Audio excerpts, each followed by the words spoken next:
क्या हुआ? अरे कुछ नहीं, तो अपना काम करना, मरवाएगा क्या? अरे उठा नहीं, उठा जल्दी।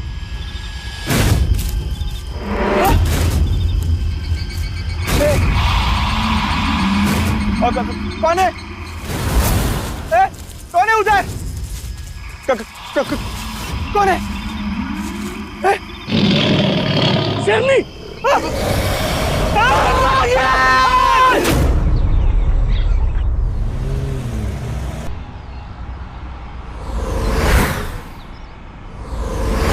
मॉम, हम ना पिकनिक मनाएंगे और झरना भी देखने जाएंगे। हाँ बेटा। मॉम, हाँ जरा थोड़ी देर के लिए गाड़ी रुकवाइए ना प्लीज। ऐसे जंगल में नहीं रोक सकते ना। बहुत शोर किया ये। ठीक है, ड्राइवर जरा रोकना गाड़ी।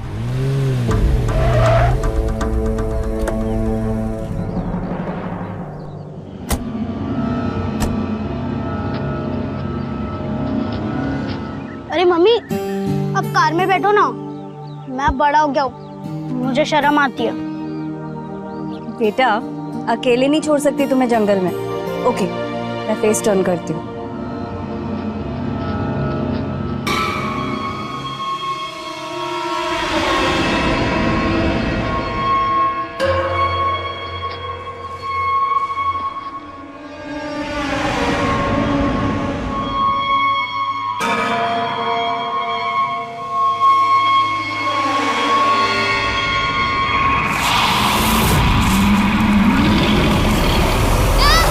बेटा यहाँ क्यों आ गए? चलो।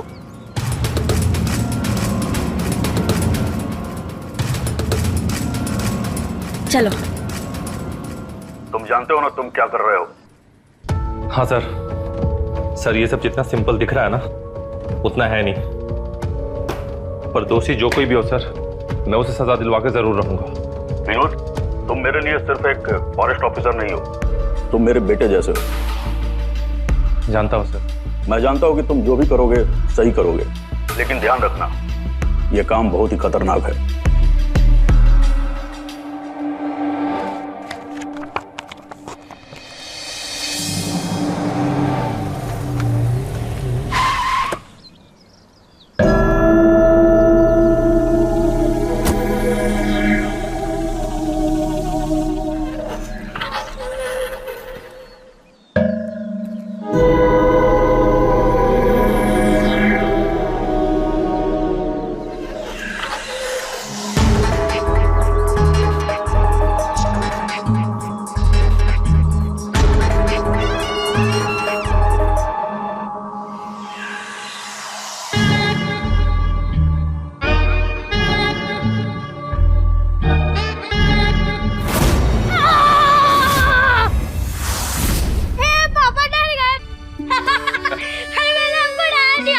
पापा, आपको ऐसा लगा ना कि कोई सच्ची का टाइगर आ रहा है? बिल्कुल मेरे छोटे शेर।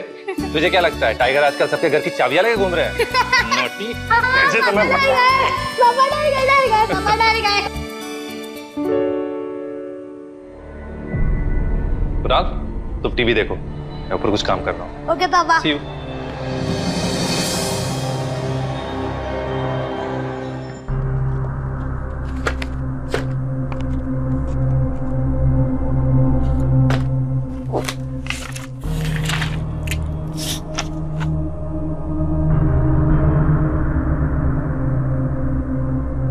विनोद,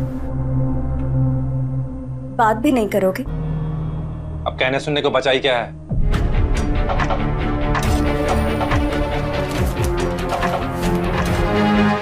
जंगल में एक नरभक्षी बाघिन ने 2 लोगों को जान से मार डाला है। उसके मुंह में इंसानी खून लग चुका है और वो पूरी तरह से नरभक्षी बन चुकी है। इसलिए जंगल के आसपास रहने वाले लोगों से वन विभाग ने आग्रह किया है कि वो जरा संभल कर रहे और रात में कहीं भी बाहर न निकले। लुक पापा, आपके जंगल में एक मैन ईटर टाइग्रेस है। मैंने इसे देखा आज। ये सच में मैन ईटर है। बेटा बाहर मत जाना, ओके? ओके। और ऐसे में तुम कहाँ जा रहे हो? मेरा काम है। मैं अपनी काम की वजह से इस जंगल में रहता हूँ, वरना शहर जाकर तुम्हारी तरह अय्याशी मैं भी कर सकता हूँ। भाभी, मेरे सारे काम खत्म हो गए, अब मैं जाऊं? हाँ। मैं तुम्हें छोड़ देता हूँ। कम।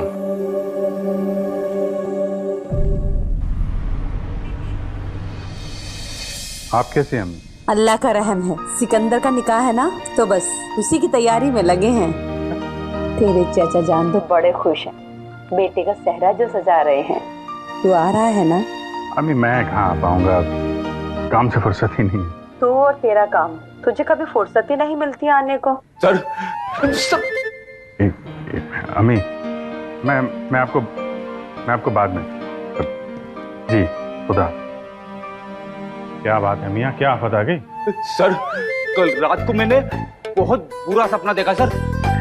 आप सबकी जान खतरे में है और मैं ढाल बनके आप सबकी जान बचा रहा हूं। मियाँ सूखे पत्तों की ढाल नहीं बनती।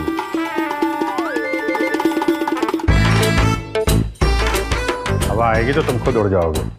जानता हूं सर, अब मुझ में इतनी ताकत नहीं रही, इसलिए तो मैं ये काला धागा लेके आया हूं सर। ये आपको बुरी बला से बचाएगा। हटो हटो हटो। शंभू जी, हमें बुरी बला से बचने की जरूरत नहीं, बुरी बला को हमसे बचने की जरूरत है। अरे सर लेकिन इसलिए ये काला धागा बुरी बला के पैर पे बांधो। जंगल में एक नरभक्षी बाघिन ने 2 लोगों को जान से मार डाला है। शंभू, उसके मुंह में इंसानी खून लग चुका है और वो पूरी तरह से नरभक्षी बन चुकी है। इसलिए जंगल के आसपास रहने वाले लोगों से वन विभाग ने यह आग्रह किया है कि वो जरा संभल कर रहे और रात में कहीं भी बाहर न निकले। कुछ दिनों पहले इस नरभक्षी ने 2 आदमियों की जान ले ली है। बेचारे सर, ये तो बहुत गलत हुआ। पर गलती कहीं ना कहीं हम इंसानों की ही है। अगर हम लोग इसी तरीके से नेचर के साथ खिलवाड़ करते रहेंगे तो एक ना एक दिन तो सजा भुगतनी है। पेड़ काटे जा रहे हैं, जंगल छोटे हो रहे हैं, ऐसे में जंगली जानवर करें तो करें क्या? और कहीं इसी तरीके से इंसानों के साथ रूबरू हो जाते हैं तो फिर या तो इंसान जानवरों को मारता है या जानवर इंसान को मारते हैं। हाँ सर, आप सही कह रहे हैं। जरूरत है बैलेंस बनाने की, या ना किसी की जीत हो ना हार।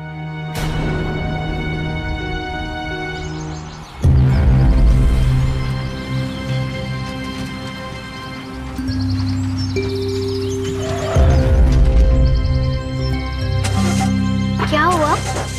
पता नहीं, गाड़ी स्टार्ट नहीं हो रही।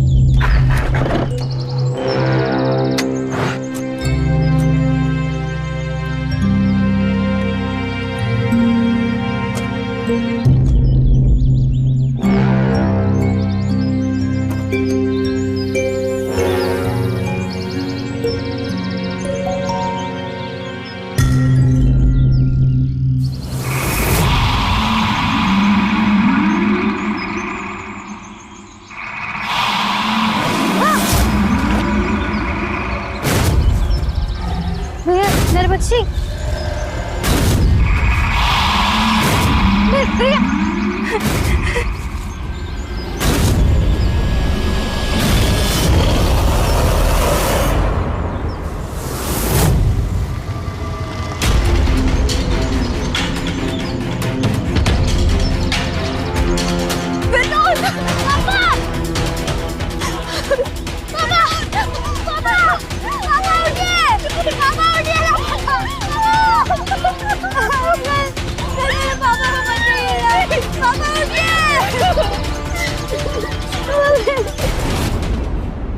आपने वो नरभक्षी का केस सुना? हाँ, जिसने 2 आदमियों को मारा था और पिछले हफ्ते एक फॉरेस्ट ऑफिसर की भी जान ली है ना? जी सर, मेरा एक जूनियर वहीं के पुलिस स्टेशन में पोस्टेड है। उसने मुझे उन लाशों की पोस्टमार्टम रिपोर्ट्स भेजी। ये देखिए। सर, एक अजीब सी बात है, उन लाशों पर बाघिन के दांतों के निशान तो हैं, लेकिन सलाइवा के नहीं। दोनों में से एक भी लाश पर नहीं। तो हो सकता है ये लाशें पानी में मिली हो। सर, मैंने भी यही सवाल किया था, लेकिन जो पहले मरा था उसकी लाश पानी के पास थी और नवीन की लाश के पास पानी नहीं था। तो उसकी लाश पर तो सलाइवा मिलना चाहिए ना।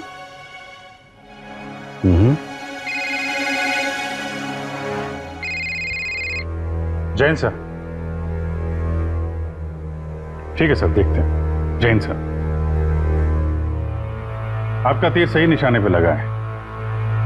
कमिश्नर साहब को भी लगता है कि इस केस की पूरी जांच होनी चाहिए। हमें वहां जाना होगा।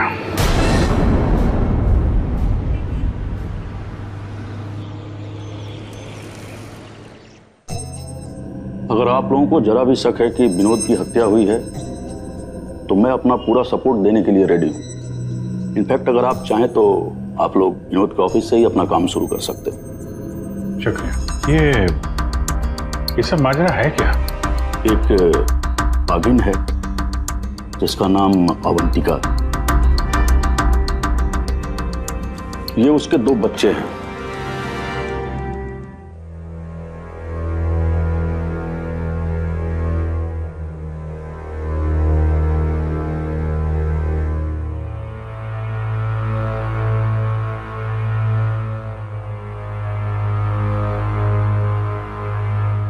कुछ दिनों पहले कुछ लोगों ने अवंतिका के बच्चों को चुराने की कोशिश की थी।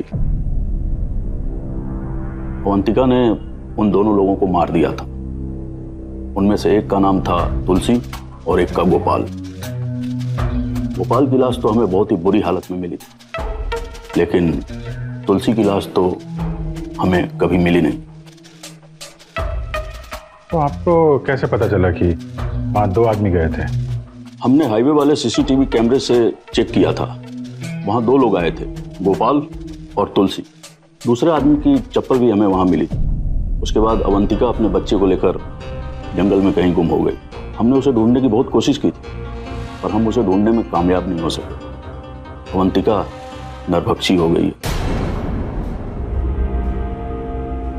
और इस बार उसने विनोद और लाली की जान ले ली। जी हाँ, विनोद की लाश हमें बहुत बुरी हालत में मिली थी। लाली की तो हमें लाश भी नहीं मिली। एक मिनट, ये ऐसा कैसे हो सकता है?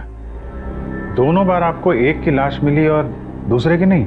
कई बार ऐसा होता है कि बाघ और शेर अपने शिकार को घायल कर अपने बच्चों के सामने डाल देते हैं ताकि उनके बच्चे शिकार करना सीख सके। अवंतिका ने भी ऐसा ही किया होगा। तो क्या आपको लगता है कि विनोद की हत्या के पीछे किसी का हाथ हो सकता है? विनोद ने उस दिन मुझे फोन किया था। उसे शक था कि वहां के आदिवासी जो हैं वो जानवरों की खाल और हाथी के दांत की स्मगलिंग में शामिल है। उसने उस दिन मुझे बताया था उसे इन लोगों के सरदार पे शक है। वो कबीले का लीडर? हाँ, वो गांव वालों को भड़काता रहता। अगर अवंतिका ने लाली और तुलसी को मारा है तो जंगल में उनकी लाश तो मिलनी चाहिए। कपड़े, स्कल, हड्डियां। हनुमान, तुम सुशांत और शंभू के साथ जाओ, जाके देखो जरा। मैं जाके क्या करूंगा सर? वो काला धागा है ना, उसको बांध के जाओ।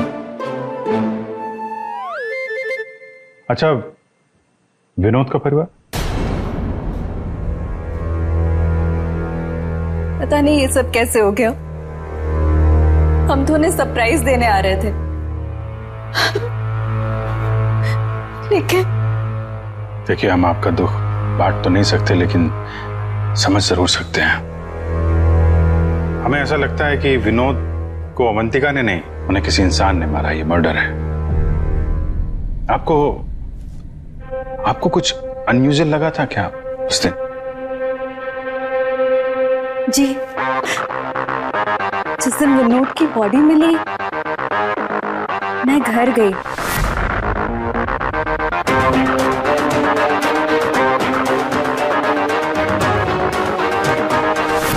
हमारे घर में चोरी हुई थी। क्या चोरी हुआ था? बस विनोद का लैपटॉप। ओह, अच्छा, विनोद की बॉडी के पास उनका मोबाइल मिला था क्या? नहीं, उस दिन विनोद घर आए, बहुत टेंस थे वो। सीधा अपने रूम में गए और कुछ लिखने लग गए। वो बस चले गए। फिर हम उनका रूम देख सकते हैं? जी।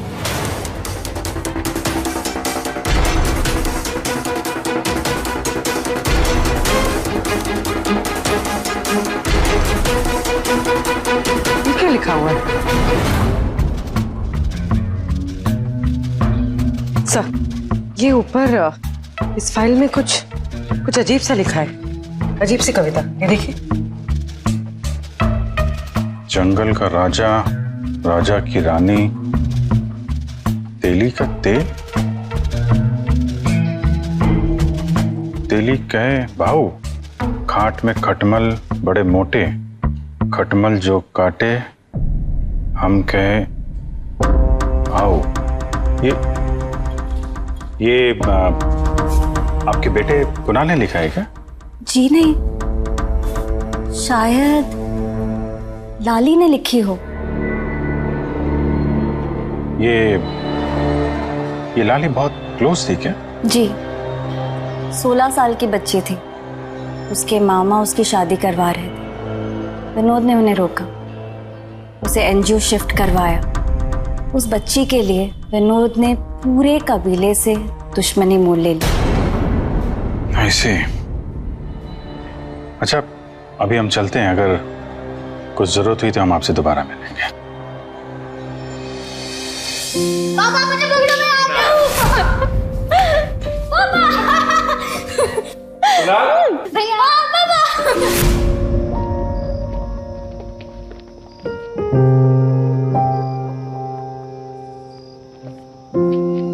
हेलो बेटा।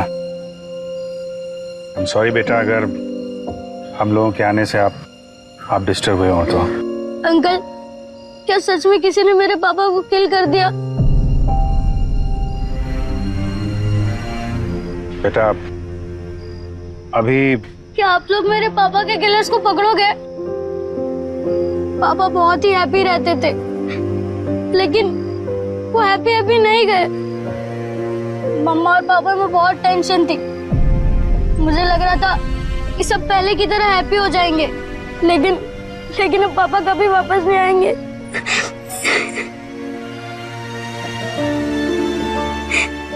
क्या मम्मी और पापा के बीच में टेंशन?